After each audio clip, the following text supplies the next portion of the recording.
메타 수학 베이직 단계는 네 가지로 구성이 되어 있어요. 수학에 대한 이런 행동 영역 위주인데요. 행동 영역이라고 하면 계산력, 이해력, 문제 해결력, 추론력 이렇게 네 가지인데 저희 메타 수학에 메타 계산, 메타 이해, 메타 문제 해결, 메타 추론 이렇게 네 가지로 구성이 되어 있어요. 제가 구분하기 위해서 이 녀석들을 일단 독립적으로 이렇게 적어줬지만 실제 메타 계산에서도 이 네 가지는 서로 유기적으로 연결되어 가지고 나오기 때문에 꼭 이제 메타 계산이라고 해서 계산만 하는 건 아니고요. 네, 계산을 하면서도 어떤 이해력이 필요하고 문제 해결력이 필요하고 역시 추론력이 필요할 수가 있습니다. 그러면 이 메타 계산은 무엇이냐 한마디로 얘기하면은 제가 아까 계산 얘기할 때 말씀드렸던 것처럼 내가 무언가를 계산할 때 어떤 목적이 있어야 된다. 어떤 목적을 가지고 하는 계산이라고 생각하시면 되고요. 그 다음에 이해라는 거는 그냥 보통 이제 아이들이 개념을 이해한다. 나 개념을 아는데 문제가 안 풀려 라는 거는 보통 대부분의 선생님들이 너는 개념을 정확하게 아는 게 아니야 라고 얘기를 하거든요. 이런 이해에 대해서 가장 저희가 접근하는 저희 메타 이해에서 가장 키워드는 내가 이 내용을 어떻게 쓸 수 있느냐, 어떻게 적용하느냐라는 거예요.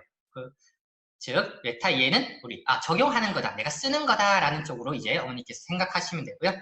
그리고 메타 문제 해결은 우리 아까 수학을 잘하는 습관에 메타 플랜, 메타 2가 있죠. 그 플랜을 내가 세우고 내가 어떻게 해결해 나가는 이런 것들로 이제 구성이 될 거고요. 메타 추론은 추론이라는 게 내가 모르는 걸 이렇게 생각해가지고 이렇게 하면 되겠다라는 게 평소에 그런 사고들이 많이 있어야 되거든요. 다양한 사고들. 내가 해본 사고여야지, 내가 해본 생각이어야지 내가 이걸 문제에서 추론을 할 수 있는 건데 그런 다양한 사고들이 어디에서 이루어지냐면 메타 리뷰 과정에서 이루어질 거예요. 메타 리뷰에서 내가 이런 문제를 이렇게 풀고 끝내지 말고 다른 방법, 다른 관점에서 접근을 해보는 이런 것들로 이제 메타 추론력을 이제 키울 수 있는 겁니다. 그래서 제가 일단 저희 교재 일부를 메타 계산과 메타 이해에 대한 내용들을 몇 개 좀 보여드릴 텐데요. 먼저 메타 계산은 그냥 어찌 보면 여기 태연이는 뭐 5번의 시험을 쳐서 평균이 몇 점 이상이어야 되는데 3번의 시험 점수가 뭐 이렇다, 뭐 이렇게 하기 위한 최소 점수는 단순 계산이 그냥 더하기 빼기 곱하기 나누기인데 그냥 하나가 더 붙어 있는 거예요.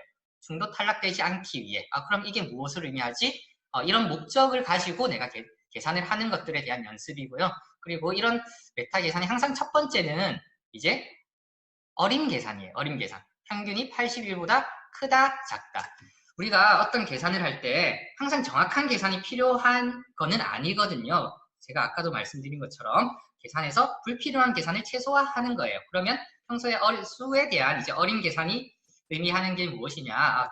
내가 숫자에 대한 어느 정도의 감각을 가지고 있는 거고 내가 필요할 경우에 내가 조금 더 빠르게 이 문제를 해결할 수 있다라는 뜻으로 보시면 될 것 같습니다.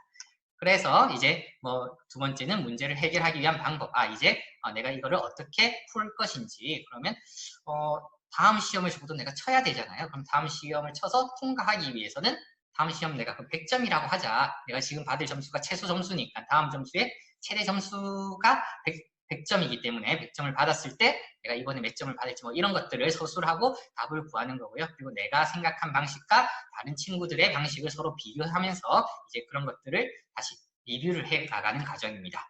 그리고 두 번째는 메타 이해인데요. 자, 여기서는 뭐 펠린드롬이라는 어떤 용어가 나오는데요. 이게 뭐 실제 중학교, 고등학교 수학 과정에 나오는 용어는 아니에요. 그래서 보통 이런 문제가 나온다면 펠린드롬에 대한 이제 설명이 문제에 포함이 되는데요. 저희는 그냥 그 뜻은 제가 일부러 빼버렸어요. 왜냐하면 스스로 찾아가지고 내가 이제 찾은 내용들을 이제 어떻게 쓸 것인지 생각해 나가는 이런 사고의 과정들이 이렇게 사고의 과정들로 구성이 되고요. 그리고 마지막으로는 이 녀석들이 또 이제 이 문제 말고 어디에서 사용이 되는지를 스스로 또 탐구해 보는 거예요. 또한 여기엔 빠져 있지만 뭐 조별로 이제 이러한 내용들에 대해서 문제를 한번 만들어 보고 발표를 하고 또 다른 조들이 발표한 내용들이 무엇인지 또 비교를 해보고 이런 과정들을 저희가 이제 훈련하는 것이 저희 뭐 김동현의 메타 수학이 되겠습니다. 일단 제가 준비한 내용은 여기까지인데요. 일단 어머니들이 꼭 알고 갔으면 좋겠는 것 하나만 지금 뭐 요약하자면은 수학을 잘하는 습관이에요. 수학을 잘하는 습관. 네, 아까 수학을 잘하는 습관이 무엇인지 제가 3단계로 말씀드렸는데요. 여기에 제가 지금 상품 걸고 한번 얘기를 드릴게요. 자, 질문을 드릴게요. 수학 잘하는 습관 3가지가 무엇이었는지 가장 먼저 답을 해주시는 분께 상품을 드릴 테니, 네, 채팅으로 이제, 답을 네, 여기, 네, 네, 이분께서 벌써 나왔네요. 네, 이분께 네, 상품을 드리도록 하겠습니다. 수학을 잘하는 습관 3가지는 메타 플랜, 메타 두, 그리고 메타 리뷰였습니다. 메타 플랜, 내가 어떻게 풀 것인지 계획을 하고요. 그 계획에 따라서 계획이 하나만 있는 것이 아니라 여러 가지가 있을 수 있어요. 그리고 이 계획에 따라서 내가 어떻게 풀고, 그리고 내가 푼 것들, 그리고 내가 푼 것과 풀이 해설지에 나와 있는 풀이든지 아니면 다른 친구가 풀어준 풀이든지 아니면 선생님이 풀어준 풀이든지 이 다양한 것들을 비교하면서 어느 것이 가장 필요한지 스스로 인지하고 이제 개선해 나가는 이런 것들이 메타 리뷰죠. 네, 그래서 일단 오늘은 제가 준비한 것은 여기까지고요. 남은 시간은 한 5분 정도는 제가 질문을 받아서 답을 해줄 수 있을 것 같아요. 혹시 질문이 있으신 분들은 네, 그 채팅창으로 네, 질문을 해주시면은 제가 한번 답을 해드리도록 하겠습니다. 네, 지금 혹시 질문이 있었는지 제가 채팅창을 한번 확인을 해보도록 할게요. 네, 네 여기서 참여. 참여자도 기록. 저희가 이건 그래도 저희가 저작권이 있기 때문에 대신 저희가 이 내용을 따로 편집을 해서 저희가 저장을 하고 있거든요. 편집을 해서 유튜브나 그렇게 유튜브로 올려드릴 테니 그렇게 이제 봐주시고요. 그때 봐주시고요. 네. 보자. 총 학생은, 네. 저희가 한 반에 16명으로 지금 보고 있어요. 지금 16명이 무엇이냐면 저희가 조별 활동도 이렇게 하기 위해서는 4명에서 4조로 그렇게 구성을 하려고 하거든요. 그래서 최대 16명까지 일단 저희가 받고 있습니다. 네.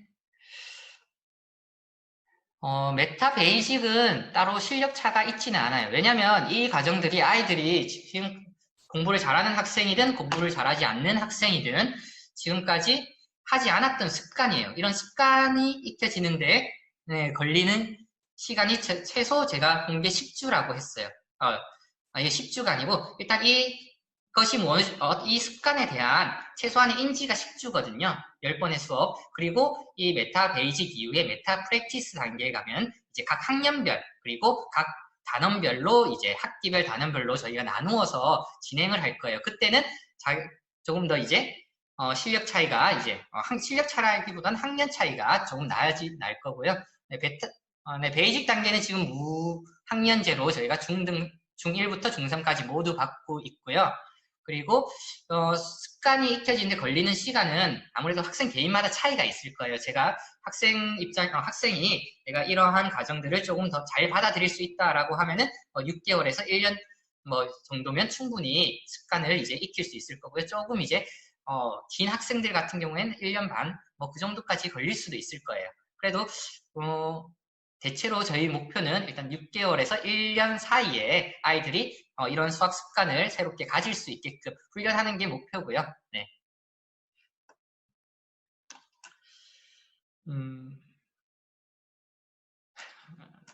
네, 감사합니다. 네. 자, 그래서 일단 저희 일단 시간이 어느 정도 되었기 때문에 여기까지 일단 진행을 할 거고요. 마지막으로 제가 한 말씀만 더 드리고 마무리를 하겠습니다. 중학교 1학년이 있고요.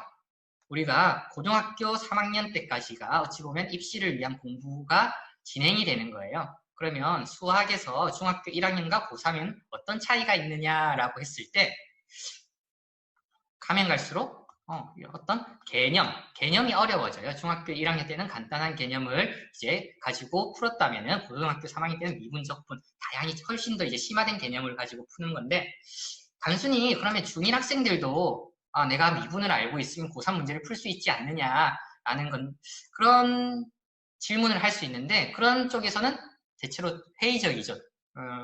보통 이제 불가능하다라는 얘기를 많이 하는데 그런 이유가 뭐냐면 문제 수준이 중학교 1학년 같은 경우에는 저학년 같은 경우에는 문제 수준이 그냥 1이다라고 하면은 우리가 하나만 생각하면은 문제를 풀 수 있다라고 하면은 고3 같은 경우에는 다 여러 방면에 대해서 내가 접근을 하고 해결을 할 수 있어야지 문제를 풀 수 있는 거예요. 사고하는 단계가 중학교 1학년과 고등학교 3학년 문제에서 차이가 너무 많이 나고 있는 거예요. 그러면 단순 내가 문제를 푼다라고 하는 것이 아니라 내가 이제 지금부터 수학을 잘하기 위해서 내가 해야 되는 것이 무엇이냐, 이런 복합적인 사고 과정들을 내가 단계별로 이제 걸어 올라가야 된다라는 것이고, 그게 저희 메타 수학에서 이제 진행하는 것이고요. 수학적으로는 이제 이게 저희 메타 수학인데 영어도 마찬가지예요.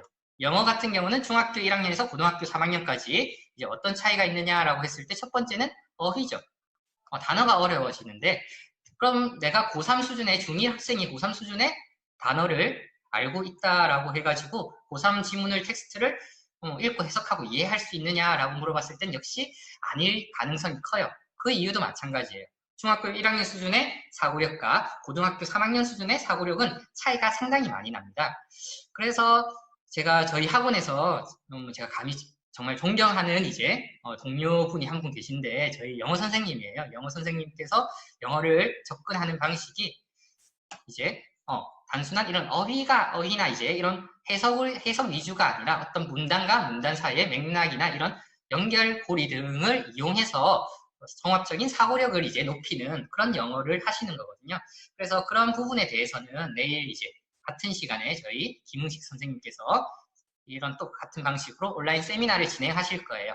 근데 오늘 참석해주신 분들이 내일도 또 많은 관심을 가져주시고요. 네, 그래서 저는 오늘 여기까지 하고 마무리하도록 하겠습니다.